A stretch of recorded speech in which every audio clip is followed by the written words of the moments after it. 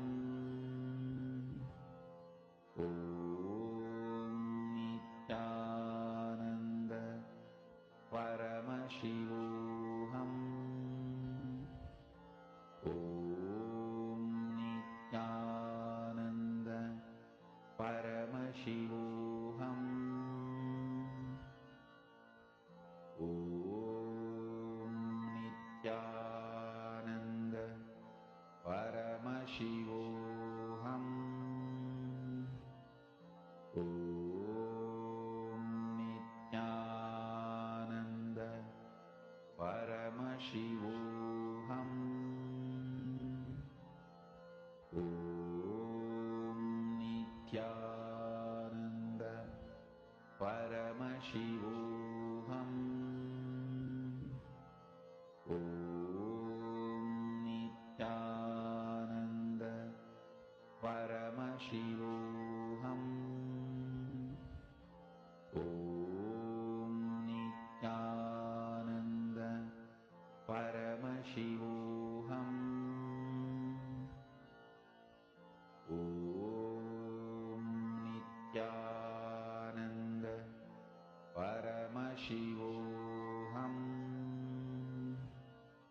Om Nithyananda Paramashivoham. Om Nithyananda Paramashivoham. Om Nithyananda Paramashivoham. In the previous round, we so beautifully were working on increasing the size. And in this round, we're working on decreasing the size of the object. It is very important to understand the powerful cognitions behind the power manifestation. See, every time Swamiji says that it's the powerful cognitions that manifest as powers. The fundamental science of power manifestation, as Swamiji gives it to us, is from this space of oneness. You know you are Paramashiva. Because there are so many people who, like Patanjali says, we should not manifest siddhis, which is the powers that come on the way to enlightenment. But the power manifestation that Swamiji is introducing is the powers that come after achieving that space of Paramashiva. Now, as Paramashiva's incarnation, Swamiji has initiated all of us also to be able to do it. Very fundamentally, like I said, it's from the space of Paramashiva that these manifest. We have the length, breadth, and depth dimensions, which is what we perceive as a regular matter, all of them bound by time. We have that reflection of consciousness in the space dimension, the prana, that soul, individual soul within our body, which is Paramashiva. Swamiji gives it such a beautiful description, the part of you that remembers you, but which you never have to remember. That part of you which is from there, when you touch that, Swamiji says the only way to access it is through your will persistence. When we sit for power manifestation, we are not trying to move a matter, change a matter. We are manifesting Paramashiva in us. Any power manifestation we see is a result of that, is a verification, is a proof, you could say, of that you touching Paramashiva. It's like if you go, let's say we go to France, you go to Paris for a vacation, whether or not you bring anything back from there, you have gone there, right? But if you go, you buy a souvenir so that you can show, yes, I went to Paris. That same way, wherever you go and you buy something as a souvenir. The power manifestation that happens is that souvenir. It's a side effect of manifesting the powerful cognition, understanding your Paramashiva. Are we all understanding this very clearly? So now, as we're sitting and doing, you can continue doing the power manifestation. You can sit without any movements.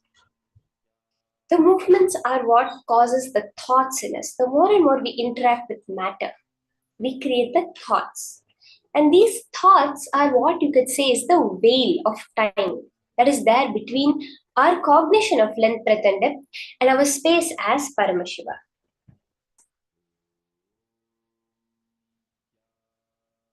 So now, as you're sitting, just intensely connect to Swamiji.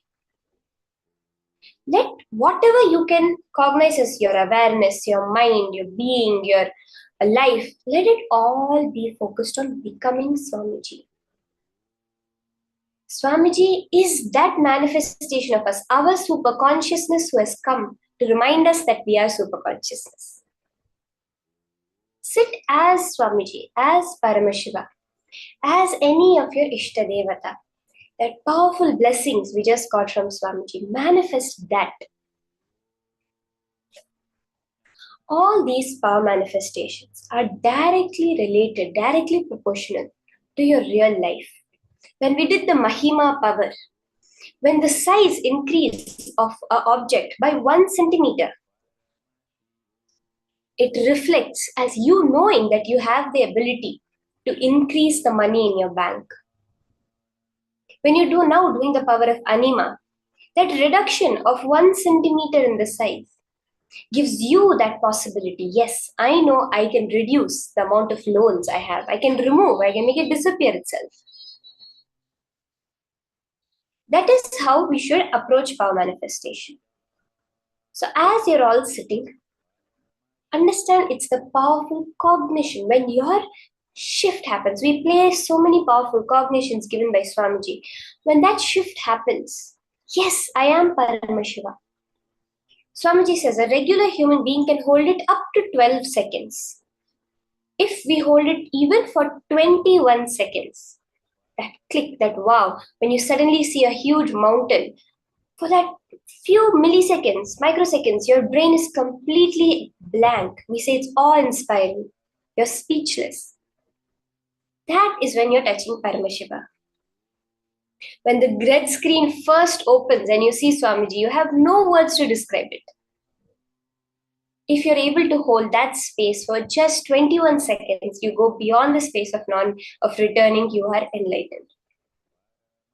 For power manifestation, Swamiji says 9 seconds being able to hold it is enough. And Swamiji says we all have the possibility to easily hold it for 12 seconds. The moments where we get intuitions, the moments where we have a feeling about something and it really turns out to be true, all of that is the power manifestation. The Mahā Vakya which Swamiji tells us to chant. So I just described the first step of power manifestation, which is that unclutched space, where the thoughts are coming and going, but you're not interacting with them, you're not attaching any meaning to them, anything like that. The next space, the next state, which is the Mahā Vakya chanting, where you have that constant Mahā Vakya's vibration. Swamiji beautifully describes when Ram Surat Kumar had blown the smoke on his face, he went into a state where everything was happening in front of him, but there was no audio. Only the Mahā Vakya repeating.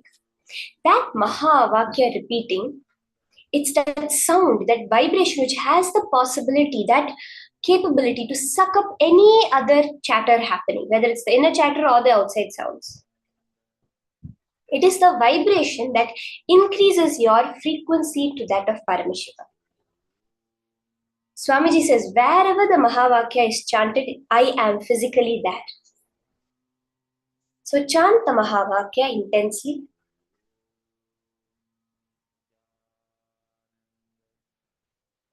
Ma Geetanjali, not just intuition, the whole reality is what you have created. Not just our intuitions are the moments we are seeing the whole process of us creating our reality. We have this thing, deja vu, right? Where Something's happening and you felt this has just happened. I've experienced this before. That is the moment where you're starting to glimpse how you are creating the reality. Through power manifestation, you understand that it's a science. Yes, if I want this to happen, I can just create it. If I want this incident to happen, it's there. I just have to pull it out and bring it into my reality.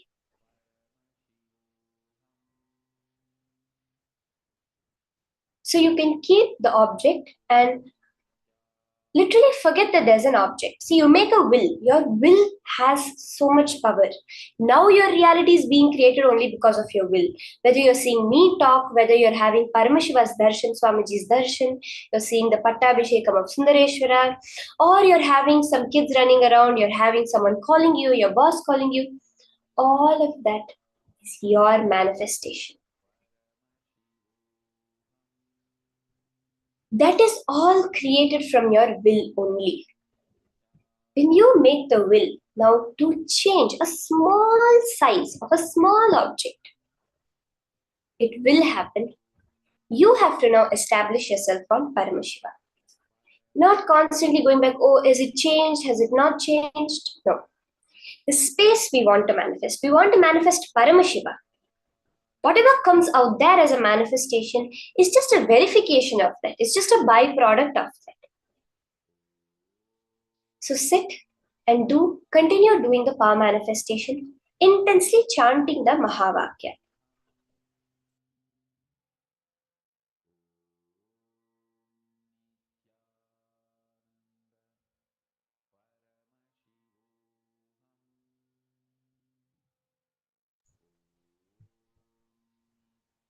More and more, just connect to Swamiji. Hold that form in your inner space. Sit as Swamiji, not as a visualization. Keep him as you itself sitting there. Swamiji's jatas, the crown. You are sitting as Swamiji. You have that huge crown. You are dressed. You are sitting in that space of eternal oneness with Paramashiva.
For you to fall into samadhi, Suprabhatam, wake up song for Paramashiva to wake up in you.